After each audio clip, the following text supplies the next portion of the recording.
चरण कमळ वंदना.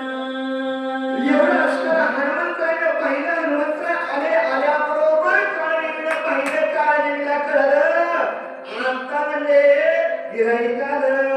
म्हणून असणारा काळजीने धावत गेला. हनुमंताच्या चरणावर